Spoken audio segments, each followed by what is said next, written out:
Hello student, today I am going to discuss about limit test for lead. So here is two method. First one is IP oblique USP method and second one is BP method. So first we will discuss about IP oblique USP method. So there is principle for behind this limit test. This test is based on reaction between lead and dithiazone. This dithiazone also called diphenyl thiacarbazone, and it forms lead dithiazonate complex which will produce violet color. So this is the structure of diphenyl thiacarbazone. Why we call diphenyl thiacarbazone? Because it's having two phenyl ring. So diphenyl, it's having a sulfur, so for the sulfur we use thio, and this carbon is bind with two nitrogen, so there is carbazone, so the name is diphenyl thiocarbazone. Okay, so look at the reaction, how this diphenyl thiacarbazone will bind with lead and make a complex. So this reaction performed in the presence of alkaline medium. For maintaining this alkaline medium we will use ammonia solution, hydroxylamine solution and ammonium citrate solution. Okay, so this lead will bind with this and this nitrogen, and we use two molecules of dithiazone, so it will bind like this. This is the complex structure of dithiazone and lead. This lead will bind with this nitrogen and form a strong bond by replacing this hydrogen. Okay, so this is phenyl ring which is available at above position, and this nitrogen will bind with this lead with a strong bond, and this nitrogen this is unsaturated nitrogen. Okay, so it's having lone pair of electron. So this lone pair, due to this lone pair of electron, lead having positive charge, it will this electron will attract towards this lead and form a weak bond which we are presenting in the form of arrow. This arrow is presenting movements of this electron towards lead. Okay, second molecule will also bind with same procedure, same method. This nitrogen will bind with this nitrogen will be moved toward opposite. Okay, this will be bind with weak bond, and this nitrogen which having hydrogen, it will remove this hydrogen and form a strong bond. Okay, so this is the complex structure of lead dithiazonate. Okay, this is the complex structure of lead dithiazonate. Okay, there is two molecules of dithiazone. This one is also a dithiazone molecules, and this one is also a dithiazone molecules. Okay. How violet color will produce? Look at there. This dithiazone in the chloroform, it will produce green color. When we use this dithiazone for performing limit test, we will first we will make a extract with chloroform of this dithiazone. Okay, then we will use in our reaction. For reaction we use separating funnel, so we will look in next step. So this dithiazone, this one will produce green color in chloroform, but when it will form a complex of lead dithiazonate, due to presence of phenol red indicator, it will produce red color in chloroform. Okay, so due to mixture of this green color and red color, it will produce violet color. Look at reagent which we are using in our limit test. There is ammonia solution, ammonium citrate solution, potassium cyanide solution, hydroxylamine solution. Okay, so some reagents are used for maintaining condition of reaction, like we use ammonia solution for making alkaline medium, and some some reagents are used for maintaining pH and to avoid reacting of other impurities with dithiazone. When we use sample for identifying limit test, in that sample may be some impurities like copper sulfate, ferrous or chlorine. Okay, So that impurities will form complex with this reagent, and then this impurities will not be able to interfere with this reaction. So avoiding interference in this reaction, we use this reagent for making complex with impurities. Okay. So some next one is phenol red. This phenol red we use for indicator to produce color. This color will produce in presence of phenol red. Okay. Next, dithiazone extract solution. This one. Okay. This solution, first we will make a extract with chloroform, then we will use in our reaction. Okay. Look at procedure. This is procedure for performing limit test of lead by IP/USP method. So this is separating funnel. Okay, this separating funnel is used for separating liquid. Okay, due to different viscosity, it will form a layer. If we will add two different liquid in this separating funnel which having a different viscosity or density, it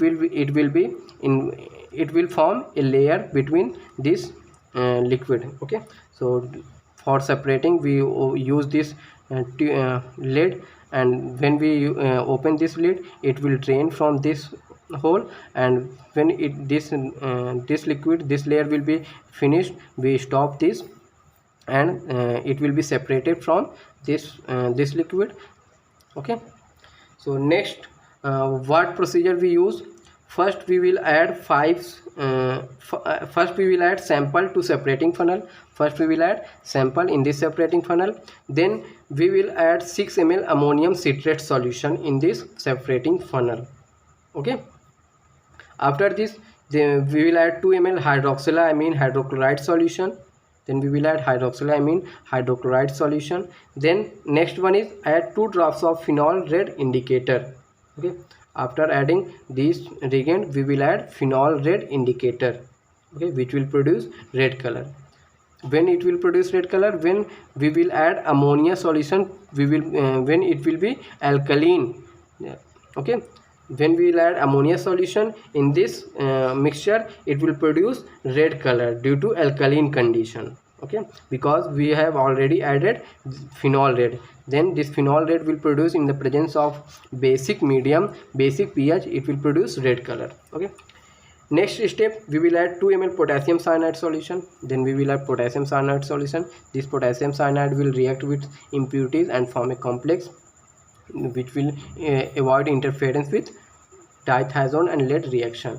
Okay, in the next step, we will add 5 ml dithiazone solution, and we will mix this solution vigorously. Okay, we will extract this mixture due to shaking.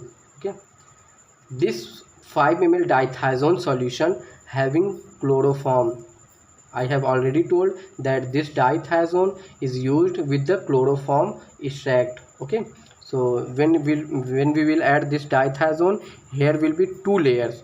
One layer is this mixture of this reagent, and another layer is of this chloroform. Okay, so after addition of dithiazone solution, it will form 2 layers. Okay, in separating funnel in separating funnel will be 2 layers, one layer of chloroform and another layer of this chemical reaction mixture. Okay, then after adding this 5 ml dithiazone solution, we will add nitric acid solution, HNO3 solution, 1% volume by volume. Okay, and then discard. After adding this nitric acid, we will mix well. Okay, and then we will discard this chloroform layer. Okay, then we will discard this chloroform layer by using this lead, and after separating, we will add this one layer again in separating funnel. Okay, so then in the last, what we will do, add again, we will add 5 ml dithiazone solution, that is standard solution. Okay, in the last step, we will add again 5 ml dithiazone standard solution and mix well. In this layer we will add the dithiazone solution, and this solution, after adding this dithiazone standard solution, it will produce violet color in separating funnel. Same this procedure we will use for standard one. This is we are used for test, and in another separating funnel we will again follow this procedure for standard. We will use standard lead solution for performing this reaction. Okay, so there is written something. This process is also used for making standard solution and compare the color of both standard and test. When we will perform standard, then that solution will also produce violet color, and there is we will compare difference in intensity of color. Okay, if intensity of color this is test 1 will be low, then limit test will be passed. If the intensity of violet color will be high as compared to standard solution, then this limit test will be fail. So this is all about limit test of IP/USP method. Next we are going to discuss about BP method. So this is BP method of limit test. In this reaction we use we will perform reaction between lead and sodium sulfide in presence of ammonia and potassium cyanide to form lead sulfide. In this reaction, the principle is this reaction of sodium sulfide and lead salt, it will form lead sulfide, and this lead sulfide having a black color. Original color of this lead sulfide is black, but due to presence of this reaction we will perform in Nessler cylinder, and in Nessler cylinder having another solvent also, and this lead sulfide will be in the form of PPT, and amount of this PPT will be very low. So due to low PPT in amount, this lead sulfide will be in low amount and solution will be high, so color will appear as brown. Okay, but original color of this PPT will be black. Okay, so look at this reaction. This is lead, it will be in the form of salt in our sample. Okay, and we will react this lead with sodium sulfide in the presence of ammonia and potassium cyanide. Okay, this potassium and ammonia cyanide having we are using for, there is, look at there is role of ammonia and potassium cyanide. This ammonia and potassium cyanide will form complex with impurities. Okay, it will form complex which is present as impurities in our sample, or we use some chemical also. So in this chemical may be some impurities, so this potassium cyanide and ammonia will form complex with that impurities. Okay, there are, for example, there is ferrous copper sulfide. So this potassium cyanide will form complex with this impurities and avoid interference of this copper and ferrous sulfide in this reaction. Okay, it will avoid interference of this compound with this reaction. Okay, so when it will react with this lead and this sodium sulfide, it will form lead sulfide which having black color. Okay, in the final color will be brown color, and this is in the form of salt, so sodium will react with this that group and form a sodium salt. Okay, so there is procedure for limit test of this method, that is BP method. So first we will take a Nessler cylinder, 50 ml Nessler cylinder. This cylinder will be this test we will perform in Nessler cylinder, and IP and USP method we will perform in separating funnel. Okay, so then we will add in Nessler cylinder 12 gram ammonium chloride as a sample. This ammonium chloride we will take as a sample. Okay, then we will add in Nessler cylinder, and in this Nessler cylinder which having this ammonium chloride 12 gram, we will add hot distilled water, and this hot distilled water we will add first we will add in this hot distilled water 5 ml acetic acid. Then we will add in ammonium chloride in Nessler cylinder, and we will shake this mixture. Okay, after this Then we will add 5 ml distilled water, normal distilled water, not hot water. Okay, then we will add 5 ml distilled water, and after this step we will add ammonia solution to make alkaline. For making alkaline condition we will add ammonia solution. Okay, next we will add 1 ml potassium cyanide solution. Okay, so potassium cyanide we are adding for avoiding this interference of these impurities. Okay, next we will make up volume with 50 ml with distilled water. Okay, then in the last we will add 2 drops of this sodium sulfide. Okay, when we will add sodium sulfide, this sodium sulfide will react with lead which is present in our sample and make a lead sulfide which will produce a brown color in our Nestler cylinder. Okay, we will add in the last of after making volume up to 50 ml. Okay, then next we are going to perform for standard. What is different between for test 1 and second one is for standard. So in the test we use there, look at there, here we use 12 gram ammonium chloride as a sample, but in the standard one we use 2 gram ammonium chloride in Nestler cylinder, and then again we will follow this step same. We will use hot distilled water and 5 ml acetic acid. Okay, we will add in this reaction will perform in another Nestler cylinder. Okay, so after adding this hot distilled water and 5 ml acetic acid, we will use we will avoid this step. We use in the test one we use 5 ml distilled water, but in standard one we use 5 ml standard lead solution.